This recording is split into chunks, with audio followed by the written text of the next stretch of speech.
me all at once. It arrived in pieces, glances that lasted too long, conversations that ended the moment I entered the room. My name used less and less as plans were made more and more. My family had always been bad at secrecy. They mistook silence for subtlety. My name is Marissa Keaton. I'm 30 years old. I noticed the shift the way you notice a draft in a closed room.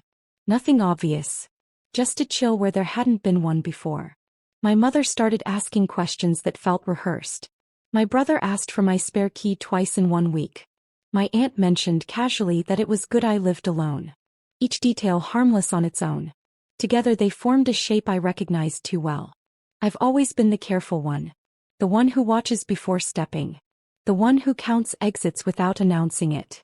The one who learned early that love doesn't always mean safety. Being careful had kept me afloat more times than I could count. The confirmation came on a Sunday afternoon at my parents' house. The smell of roasted chicken hung in the air, heavy and nostalgic. Everyone talked too loudly, laughed too easily. My mother poured wine she didn't drink. My brother checked his phone every few minutes like he was waiting for a signal. "So," my aunt said suddenly, eyes on her plate, "how long did you say your next trip was?" I looked up slowly.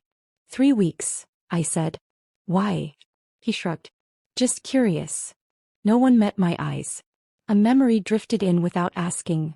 Me at 19, standing in a hallway while my parents discussed what to do about me as if I weren't there. Back then I'd stayed. I'd believed explanations. I didn't make that mistake anymore. That night, back in my apartment, I walked from room to room and listened. The place sounded different when you imagine someone else inside it. The hum of the refrigerator. The faint tick of pipes cooling. My laptop sat open on the kitchen table, an email draft blinking back at me like it already knew. I typed, "I'll be out of town for 3 weeks. Work trip. Leaving Tuesday." I sent it to the family group chat. Replies came fast. "Safe travels. Proud of you." Finally, some peace and quiet, my brother joked. I watched the read receipts stack up. Then I closed my laptop. I didn't pack. That I cleaned. Not the frantic kind, methodical. Drawers emptied. Documents sorted. I moved things that mattered into places that didn't look important. I photographed everything. The lease. The locks. The walls. The way my apartment looked when it was untouched. I've always been the careful one. Careful people prepare quietly. The next morning I changed the routine just enough to be noticed. A suitcase by the door. An email auto-reply turned on. A rideshare pulled up outside and idled longer than necessary. I waved at a neighbor who never noticed me otherwise. Then I left. Not far. Just far enough. From a borrowed couch across town I watched the days pass. One day. My phone stayed quiet, too quiet. No check-ins. No updates. The kind of silence that waits for permission. On the second night my brother texted. "Everything good on your end?" "All good," I replied. "Busy." He didn't respond. That was when I knew. I lay awake listening to unfamiliar ceiling creaks. The city's distant sirens threading through the dark. I didn't feel afraid. I felt ready. There's a difference. I thought about what people do when they believe they have time. How quickly urgency appears once they think you're gone. How plans harden into action when opportunity feels safe. I've always been the careful one. And careful doesn't mean passive. Whatever they thought they were walking into, whatever version of me they expected to find, it wasn't going to be there anymore.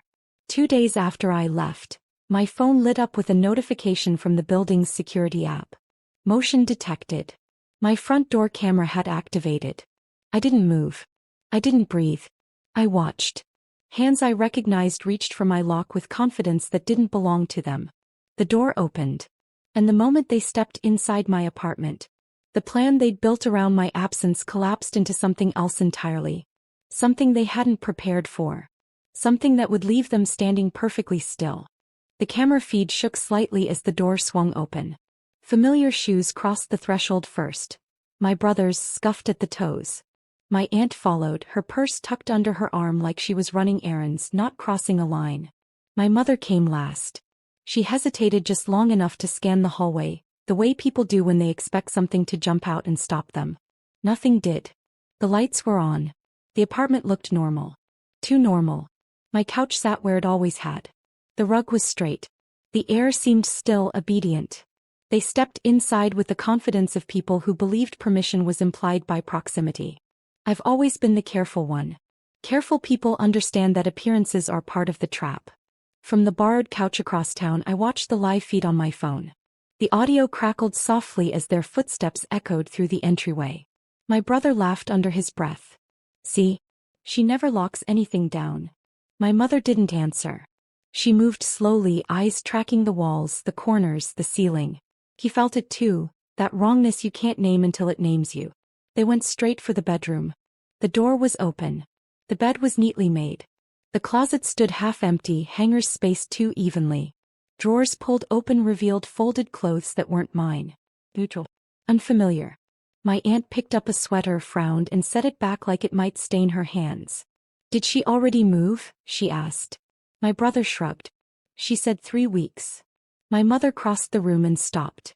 The mirror over the dresser was covered edge to edge with documents, neatly taped in rows. Lease agreement. Photos of the apartment from every angle. Copies of emails. Screenshots of messages. Timestamps visible, names clear. A printed page at the center read in bold. Notice of unauthorized entry. My brother swore softly. They didn't touch anything at first. They just stood there, absorbing the change in temperature. The plan they'd made depended on emptiness. On my absence being simple. They hadn't prepared for evidence. I've always been the careful one. Careful people leave instructions where they can't be ignored. My mother reached for the paper, then stopped herself. What is this? She whispered. My aunt backed away a step. We shouldn't be here. The living room lights flicked off, then on again. My brother jumped. Did you do that? The camera feed widened. The television powered up on its own, volume low at first, then steady. A paused video filled the screen. My apartment, the same angle earlier. The door opening. Their faces entering the frame. My recorded voice filled the room, calm and unmistakable. If you're seeing this, it said, you're exactly where I expected you to be. My mother's hand flew to her mouth. My aunt sat down hard on the arm of the couch. My brother stared at the screen like it might bite. I told you I was leaving for 3 weeks, my voice continued. I didn't tell you I'd be gone. The video switched clips. Another angle. The spare key being used. Close-up. Clear. Time-stamped. I've documented the apartment, my voice said evenly. The locks. The contents. The condition. Any changes from this point forward will be traceable. My brother shook his head. This is insane. The video cut again. A still image appeared. My lease clause highlighted, the one about unauthorized occupants. Then another. An email draft addressed to the building manager, dated for later that afternoon. I won't press charges today, my voice said. That choice is still yours. Silence swallowed the room. I watched my mother's face change. Fear first, then anger, then something close to shame. She looked smaller standing there, like the room had grown teeth. This isn't what we planned, my aunt said. My brother snapped. She tricked us. No, my mother said quietly. She prepared. I've always been the careful one. Careful people don't announce boundaries. They enforce them. My voice returned one last time, softer now. Please leave my apartment. Lock the door behind you. Do not return. Any further contact should go through my attorney. The screen went black. For a long second no one moved. Then my brother turned in a slow circle like he was seeing the place for the first time. He grabbed his phone. My aunt stood up, hands trembling. My mother reached for the door with the care of someone handling glass. They left without touching anything else. The door closed. The lock clicked. I exhaled for the first time in minutes. The app sent a final notification. Door secured. No motion detected. I set the phone down and stared at the ceiling, listening to my borrowed room breathe around me. My hands were steady. My chest felt light. They'd made their move. And walked straight into the part of the plan that wasn't theirs. They didn't call me right away. That was the second shock. I lay there staring at the ceiling, phone face down on my chest, waiting for the explosion, for my mother's voice, sharp with accusation, or my brother's anger trying to turn fear into volume. Nothing came. Minutes passed. Then an hour. Silence pressed in, heavy and instructive. I've always been the careful one. Careful enough to know silence is never empty. By morning the messages started, but not from them. A text from my building manager. We received your email draft early. Everything okay? A missed call from a number I didn't recognize. Then another. And another. I didn't answer. Instead, I checked the security log again. Timestamps clean. Entry documented. Exit documented. No damage. No missing items. Everything exactly as I'd left it. That mattered. It meant the story was already written in neutral ink. A memory drifted in while I made coffee on my friend's stove. My mother years ago telling me, "You overthink everything. No one's out to get you." She'd said it smiling, the way people do when they benefit from you staying on alert. Careful people learn not to argue with gaslighting. They outgrow it. Around noon, my brother finally texted. "What the hell was that?" I waited a full 10 minutes before replying. "You entered my apartment without permission." 3 dots appeared. Disappeared. Reappeared. "We were just checking on things." I pictured him standing in my living room, pale and rattled, saying the same line to justify crossing a boundary he'd assumed was invisible. "Checking requires consent," I typed. "You didn't have it." No response. My mother called then. I let it ring once. Twice. On the 3rd ring I answered, not because I owed her but because timing mattered. Her voice broke through tight and controlled. "You embarrassed us." I leaned back against the counter and closed my eyes. "You broke into my home." "That's not fair," she snapped. "We were worried. You disappear, you leave keys lying around." "I didn't disappear," I said calmly.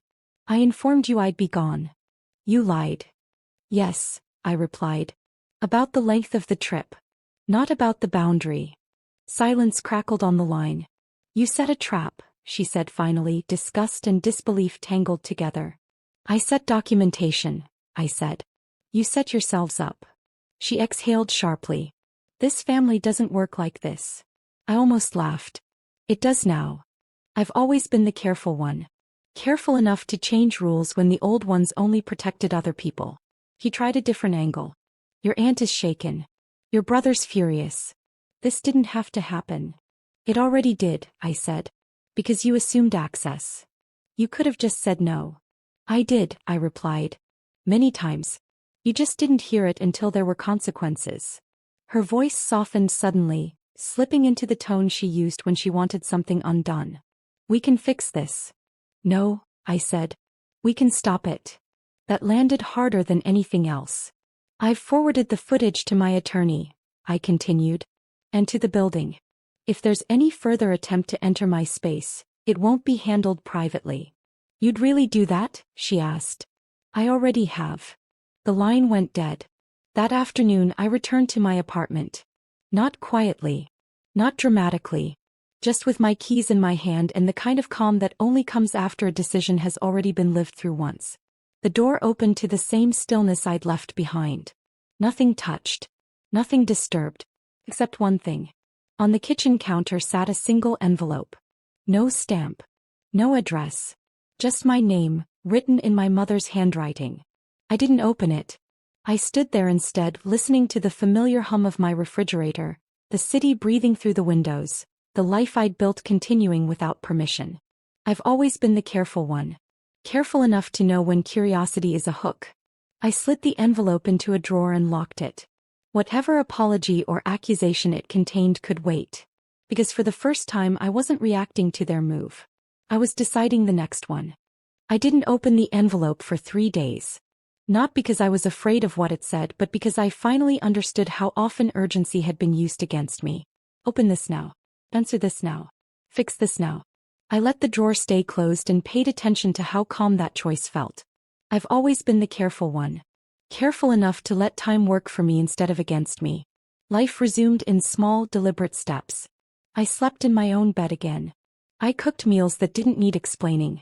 I walked through my apartment and noticed how different it felt knowing no one else believed they belonged there.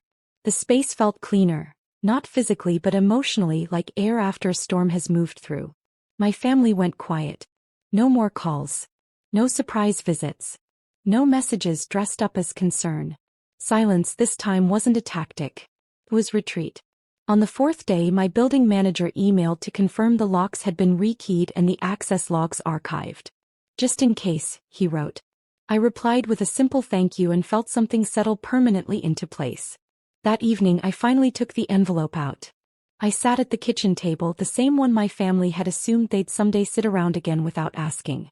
The paper felt heavier than it should have, weighted by handwriting I'd known my entire life. I opened it slowly.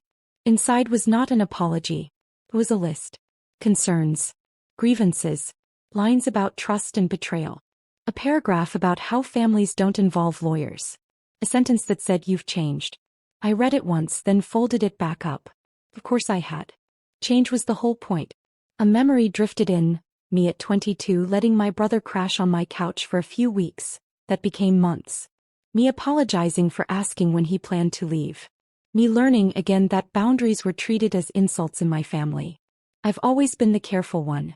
But careful doesn't mean compliant. I didn't respond to the letter. I didn't need to. Silence when chosen is not avoidance. It's clarity. 2 weeks later, my aunt ran into me at a grocery store. She froze when she saw me, cart half full, eyes darting like she wasn't sure which version of me she was allowed to address. "You scared them," she said quietly. I smiled politely. "No," I replied. "I disappointed them." She frowned. "What's the difference?" "Fear is about losing control," I said. "Disappointment is about realizing you never had it." She didn't argue. When I got home, I stood by the window and watched the city lights come on one by one. The world hadn't changed. I had. And because of that, everything around me felt newly arranged. If you've ever been the one people plan around instead of planning with, you know how unsettling it feels when you stop being predictable. Some families don't react badly because you're wrong. They react because you're no longer available. I didn't ruin anyone's plan. I removed myself from it. That distinction mattered more than any confrontation ever could. Weeks passed. Then a month. The envelope stayed in the drawer. The cameras stayed on. My life stayed quiet. Not empty, intentional. I stopped waiting for the next move. Because I understood something clearly now. Traps only work when you keep walking into the same patterns. The moment you step aside, they collapse under their own weight. I've always been the careful one.